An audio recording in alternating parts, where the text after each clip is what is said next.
According to the American Psychological Association, around 85% of the adult population are all procrastinators, which destroys different aspects of their lives, relationships, work, school, etc. Procrastination always has been the number one reason to crush any ambitious dreams a person could have and drag you down to a horrible, miserable lifestyle that you could be stuck in your whole life.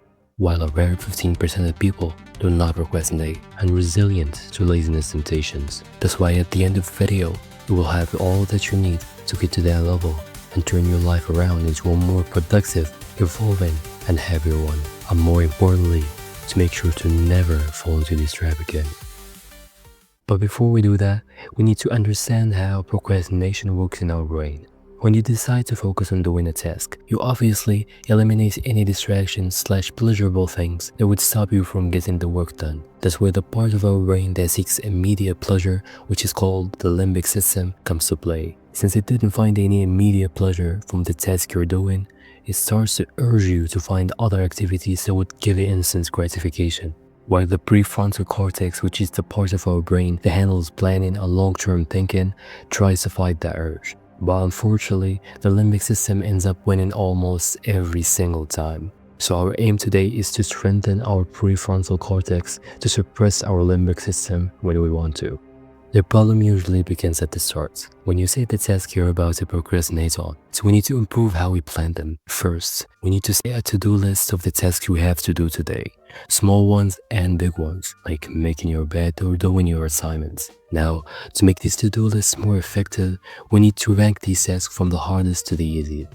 Starting from the hardest. You may ask, why would you start with the hardest instead of knocking off the easiest ones quickly? Well, imagine you have a full battery of energy when you just wake up and you knock off easy tasks first. As time goes on and you reach the hard tasks, you're going to be left with not enough energy to get it done, which makes you less effective, and that means you feel bad about your performance, which leads to seeking more immediate success to fight those feelings, and your situation just becomes worse and worse every time. So make sure once you wake up, do your essentials and begin attacking the hard tasks in your list. As much as setting the task matters, acknowledging the purpose and the importance of it plays a role too. You may think that you already know how important it is, but when you actually reassure yourself that this is a stepping stone to your long-term dreams, then you will experience much more drive towards attacking the tasks ahead. When you're done with that, there is nothing left but to start. But wait a second, your assignment said 3 pages of work? Nah, leave it to the next day. What happened there is your limbic system detected that there is no instant pleasure in what you're about to do. And on top of that, it's a long period of no instant pleasure, so it made you give up quickly. Now, to fix that issue is easy. Let's say your assignments require an introduction, a main body, and a conclusion. What you should do is instead of writing in your to-do list, do assignments, you should write do introduction. Like that, you lower the expectations of your limbic system and put your prefrontal cortex in a strong position.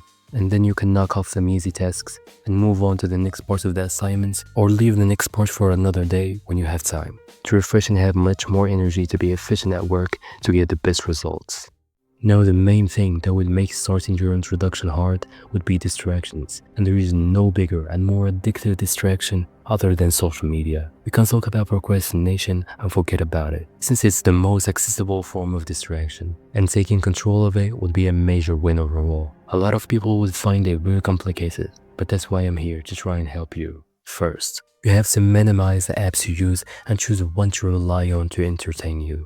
For me, that was YouTube. When you do this, you already saved around 50% of your precious time. Then what you would do next is minimize your exposure to distraction opportunities in that app. And I did that through blurring thumbnails on the homepage using Google extensions, and removed the channels I would usually follow that would contain mostly low quality entertainment or useless info, and kept the high quality ones. And I also started 90% of the time watching only recent uploads instead of watching any video pops up to me. Doing all this would save you 70 to 80% of your time to progress maybe in doing work or other activities you would enjoy, and become the best productive version of yourself. Although, I have to mention that this would not happen overnight. It needs days accumulated on each other to be able to do this comfortably, consistently. I explained earlier that the limbic system is the part of the brain that seeks immediate pleasure. and it makes you procrastinate if it does not find it. Now, there is a way we can make the limbic system work in our favor to avoid procrastination. And that's through telling it that there is immediate pleasure, but you just have to wait for it. Let me explain how. Let's say you followed the previous steps and started your introduction, and finally you finished it. You reward your limbic system with a 30-minute scroll, or preferably just some rest, and you go back to work. When you start implementing this slowly from the bottom, like you start with a little bit of work and huge reward, and work your way up by building that trust with your limbic system until you can work for a really long time without procrastination or burning out. And that's training. You're working out your brain to become stronger and more resilient to do whatever work you want to focus on. But that training should not be limited only to your work. You should expand even more to build a huge armor against procrastination and laziness. And what I mean is, you could implement the same principle on new habits or work on other aspects of your life. For example, your assignment is work to improve your financial state. Now, let's work on your physical state, like playing a sport or working out in general. In these hobbies or sports, you get another opportunity to build that trust with your limbic system that we talked about. So make sure to take any opportunities available to you, whether using hobbies, sports, or work, to step up your productivity, which leads to more fulfillment and happiness in general.